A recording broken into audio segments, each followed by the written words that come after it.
ఏం చేయాలి? నోట్లో వేలు పెట్టి గట్టిగా పిండి చప్పరించాలా? అలాంటివి ఏమి చేయకూడదు. అయినంటే ఏంటవుతుంది? ఇప్పుడు ఒక సిరంజ్ ఉంది, ఒకవేళ మీకు అది ఏ పేషెంట్కి సంబంధించిందో తెలియదు అనుకోండి, పర్వాలేదు. ఒకవేళ తెలియకపోతే అది ఏ పేషెంట్ ఆ పేషెంట్ ఇప్పుడు మ్యాక్సిమం ఇంజనీర్ ఎక్కువ ఎవరికి అవుతాయి? ఆయమ్మలకు అవుతాయి. బయోమెడికల్ వేస్ట్ ఉంటుంది కదా, వేస్ట్ హ్యాండిల్ చేస్తారు. అందులో సిరంజ్ ఏమన్నా మీరు ప్రాపర్గా హబ్ కట్టర్తో చేయకుండా కానీ డస్ట్బిన్లో వేసారా, మెడికల్ వేస్ట్ ప్రాపర్గా హబ్ కట్టర్లో కట్ చేసేస్తే వాళ్ళకి ఇంజరీస్ అవ్వదు. లేదు మీరు హ్యాండిల్ చేసినప్పుడు ప్రాపర్గా చేయాలి.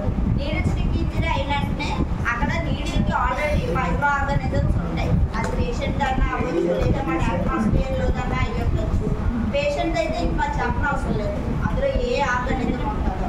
సో మనం వెంటనే నోట్లో పెట్టుకోవడం చేయకూడదు. డు నాట్ ప్యానిక్ అంటే మనం భయపడకూడదు. డు నాట్ ప్యానిక్, మనం భయపడకూడదు నీడిల్ స్టిక్ ఇంజరీ అయినంటే. Next don't suck the finger నోట్లో పెట్టుకోవడం కానీ, దాన్ని ప్రెస్ చేయడం కానీ, బ్లీడింగ్ బయటకు వచ్చేలా చేయకూడదు. ఎందుకు? చిన్న హోల్ పడుతుంది. మనం ప్రెస్ చేయడం వల్ల ఏమవుతుంది? ఆ హోల్ ఇంకా పెద్దది అవుతుంది. ఎంటర్ అయిన మైక్రో ఆర్గానిజం ఫాస్ట్గా మన బ్లడ్లోకి వెళ్ళిపోతుంది అనమాట. అందుకు ఎక్కువ ప్రెస్ చేయకూడదు. మనం కిందకి స్క్వీజ్ చేయకూడదు, పిండి బ్లడ్ అది బయటకి తీయకూడదు. ఇలా డౌన్వర్డ్స్ పెట్టాలి హ్యాండ్. ఒక ఫ్లో అయితే అవనియండి, అంత ఫ్లో అవుతుంది. అది రన్నింగ్ వాటర్లో డౌన్వర్డ్స్ పెట్టి హ్యాండ్ క్లీన్ చేసుకోవాలి. క్లీనింగ్ అయిపోయిన తర్వాత మీరు ఏం చేయాలి? మీ ఐసీఎన్ ఇన్ఫెక్షన్ కంట్రోల్ నర్స్కి ఇన్ఫర్మేషన్ ఇవ్వాలి. ఇన్ఫెక్షన్ కంట్రోల్ నర్స్ ఎవరు? మహాలక్ష్మి. నేనే Mahalakshmi. Infection control nurse, nursing in charge ఇవే. ఓకే, ఇచ్చిన తర్వాత మీరు ఆ నీడిలు ఏ పేషెంట్కి సంబంధించింది ఇన్ కేస్ మీకు ఇన్ఫర్మేషన్ ఉంటే అది సోర్సెస్ ఆఫ్ ది పేషెంట్కి, ఆ పేషెంట్కి యొక్క స్క్రీనింగ్ అన్నీ అయ్యాయా లేదా, అన్ని టెస్టులు అయ్యాయా, ఏమైనా ఇన్ఫెక్షన్ ఉందా లేదా మీరు చెక్ చేయొచ్చు. లేదా ఐసీఎన్ కూడా వచ్చి మీకు ఎటువంటి నీడిల్ గుచ్చుకుంది, ఏ పేషెంట్ది, ఏ బెడ్ సైడ్ ఉన్న పేషెంట్ది, వాళ్ళు రిస్క్ ఎక్కడి నుంచి వచ్చింది అనేది ఐడెంటిఫై చేస్తారు. నెక్స్ట్ మీకు ఈ నీడిల్ స్టిక్ ఇంజరీ అయినప్పుడు హెపటైటిస్ బి వ్యాక్సిన్ అనేది మీ అందరికీ బెడ్ సైడ్ వర్క్ చేసే వాళ్ళందరూ వేయించుకోవాలి.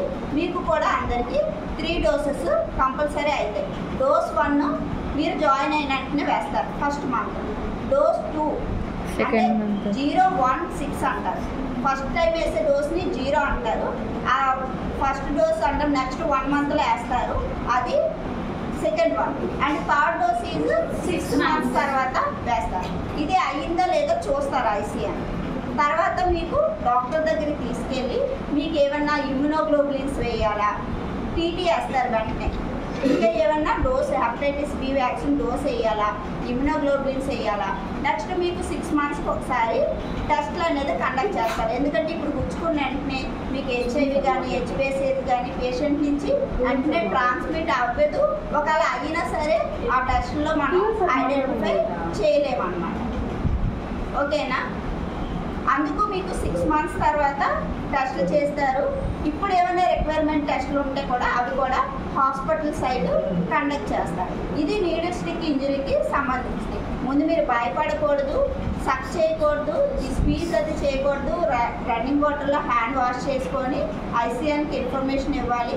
నీడిల్ ఎక్కడి నుంచి గుచ్చుకుంది అన్నది సోర్స్ మీరు ఐడెంటిఫై చేయాలి. అండ్ ఐసీఎన్ వస్తారు, మీకు ట్రీట్మెంట్ అండ్ వ్యాక్సినేషన్ ఏమేమి ఇవ్వాలి అనేది దాన్ని ఫాలోఅప్ చేస్తారు.